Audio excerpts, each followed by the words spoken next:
And I would say to all of you, if you're ever facing a decision in your life, this is kind of a good rule of thumb, because you always have to ask yourself, is this not right for me, or am I just useless and lazy? And looking for an easy way out, right? Because some people are more prone to that than others. If you're not very conscientious, for example, you're going to be more prone to that sort of thing. But it's good to keep yourself in check. And so maybe you're not doing very well in your job, and you think, well, I should either do a better job at my job, or maybe I should find a new job. And it's hard to do better at your job. And so then you might wonder if your decision to find a new job is just an escape. Do you have a better plan? And if the answer is no, well, that's not a very good plan. But if the rule is you'll only escape to something equally or more difficult, or more challenging, let's say, then kind of check yourself against your own temptation. You will never win at the highest level until you can hold two competing ideas in your head. And here are the two ideas. Idea number one, this is going to take me 10 years. Idea number two, I'm going to make it happen today. And I'm going to ask myself every day, why didn't it happen today? What thing did I not do? What skill set am I missing? What am I going to have to do? What's the next massive leap forward? But it's going to take 10 years and only actually going to happen for me if I'm going all out every day, like it has to happen right now. I and other successful people wake up every day doing the same thing, fighting back against the distractions, the fears, the doubts. And we learn over time, we build into a habit to spend more time having control instead of more time being out of control. Every day is an opportunity for you to start taking control of your life. The first step. Don't be anxious. The second step. Concentrate on what you have to do. Fix your eyes on it. Remind yourself that your task is to be a good human being. Then do it without hesitation. There are few people who have decided within themselves, I've got what it takes to make it. They're not afraid about tomorrow because of how they see themselves, because of what they feel that they deserve, because of what they feel that they can create for themselves. Because these people have decided, as they look at the future, as they look at themselves, there's a way. Where there's a will, there's a way for me. You begin to create a way out of no way. And when you have that kind of consciousness, when you have that kind of spirit, nothing can stop you. Nothing.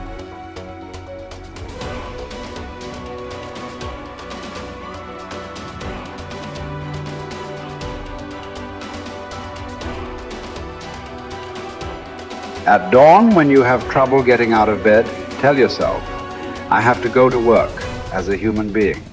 What do I have to complain of if I'm going to do what I was born for, the things I was brought into the world to do, or is this what I was created for, to huddle under the blankets and stay warm? So you were born to feel nice. Instead of doing things and experiencing them, don't you see the plants, the birds, the ants and spiders and bees going about their individual tasks, putting the world in order as best they can? And you're not willing to do your job as a human being? Why aren't you running to do what your nature demands? You don't love yourself enough, or you'd love your nature too and what it demands of you. Casting aside other things, hold to the precious few.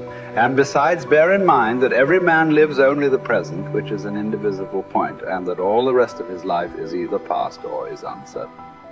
Brief is man's life, and small the nook of the earth where he lives. Brief, too, is the longest posthumous fame, buoyed only by a succession of poor human beings who will very soon die and who know little of themselves, much less of someone who died long ago. Just that you do the right thing. The rest doesn't matter, cold or warm, tired or well rested, despised or honored, dined or busy with other assignments. Because dying too is one of our assignments in life. So as well, to do what needs doing, look inward. Don't let the true nature of anything elude you. Before long, all existing things will be transformed, to rise like smoke, assuming all things become one, or be dispersed in fragments, to move from one unselfish act to another with God in mind. Only there, delight and stillness. When jarred, unavoidably by circumstances, revert at once to yourself and don't lose the rhythm more than you can help. You'll have a better grasp of the harmony if you keep going back to it. When another blames you or hates you, or people voice similar criticisms, go to their souls, penetrate inside and see what sort of people they are. You will realize that there is no need to be racked with anxiety that they should hold any particular opinion about you. When you wake up in the morning, tell yourself, the people I deal with today will be meddling, ungrateful, arrogant, dishonest, jealous, and surly. They are like this because they can't tell good from evil. But I have seen the beauty of good and the ugliness of evil and have recognized that the wrongdoer has a nature related to my own. Not of the same blood and birth, but the same mind and possessing a share of the divine, and so none of them can hurt me. No one can implicate me in ugliness. Nor can I feel angry at my relative or hate him. We were born to work together like feet, hands, and eyes, like the two rows of teeth, upper and lower. To obstruct each other is unnatural. To feel anger at someone, to turn your back on him, these are unnatural. You want to begin to look out on your life and what you want for you. And I think that when we begin to focus in the area of what does it take for us to act, I think we can say events can inspire us to act, like that particular event in his life. Circumstances. A friend of mine, he wanted to do something and he just did not have the motivation and the drive and the confidence within himself. But his circumstances changed overnight through an acquisition of the company that he worked for. He lost his job. Through the inspiration of desperation, he had to act. See, life also are things that can inspire us to act. See, we don't have the courage, and that's what it takes, courage. It takes guts to do that which you know you need to do. If you don't have the courage to act, life many times will move on you and make you act. Life will whoop your butt so bad. You will be so miserable, you will catch so much hell, you say, yes, I will do it. What do you want me to do? Take me. A friend of mine said, I can't stop smoking. I can't stop smoking. Doctor said, Sam Axelrod, you have emphysema. Sam never picked up another cigarette and said, look at those stupid people smoking. Sam, you did it for 35 years. How can you talk about people? Well, I was different. I'm trying to help them. They don't have to do the same thing I did. But be compassionate, Sam. Isn't it interesting how quickly we forget? So I'm saying that look at something in your life. It might be just writing a letter to somebody to say thank you. It might be just to apologize to somebody. I had a confrontation in the Penobscot building with the security guard there. He responded to me what I perceived as a negative way, and he and I engaged in an argument. I did not like the way I handled that.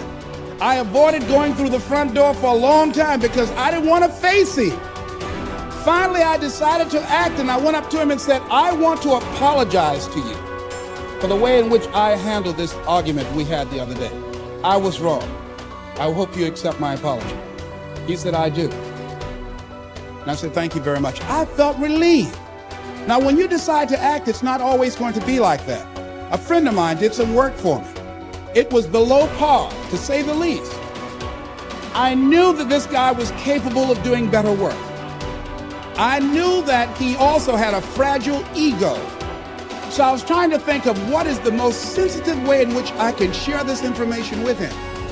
Because I wanted him to do my work over. I was going to pay him for what he did, but I needed my work done right. But I was afraid that I would hurt his feelings. I was very, very meticulous in how I approached him. And I said, let me share this with you. You know I care about you, and that you're a very talented and gifted person. And you and I both know that what you have given me is not a true reflection of your talents and abilities. And I'm saying, let's go back in the studio and do this again. And he said to me, I'm going to forget you ever said that. I was wiped out. He never spoke to me again. Now, when you decide to act, you're going to have some people like that. We're no longer friends.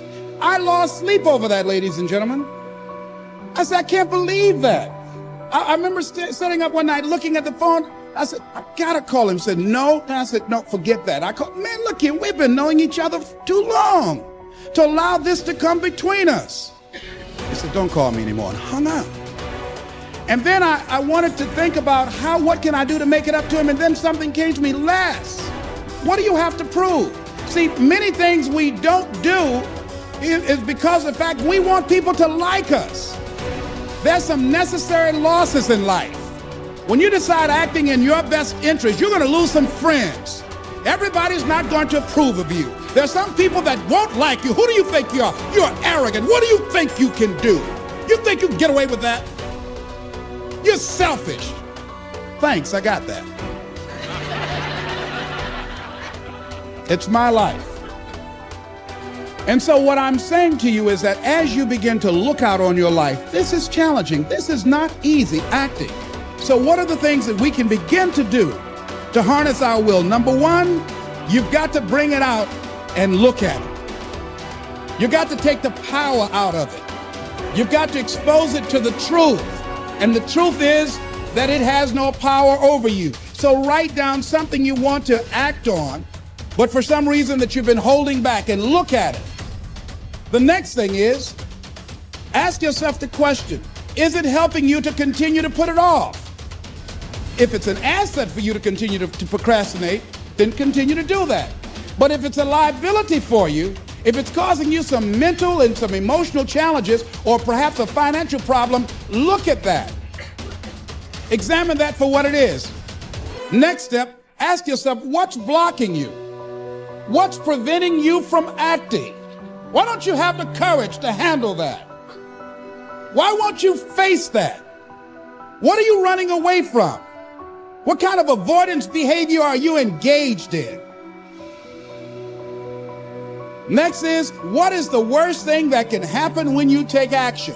So I looked at that and I said, what's the worst thing can happen when I tell him this? He can say, I don't like you. And he did. Now what happened? I experienced that. I looked at that. I saw that. And guess what, ladies and gentlemen? I didn't die. My feelings were hurt a little bit. I lost some sleep about it. And sometimes I think about it when I drive past his house, but I'm still here. It's uncomfortable, but it's okay. It doesn't bother me anymore. I've gotten used to it now.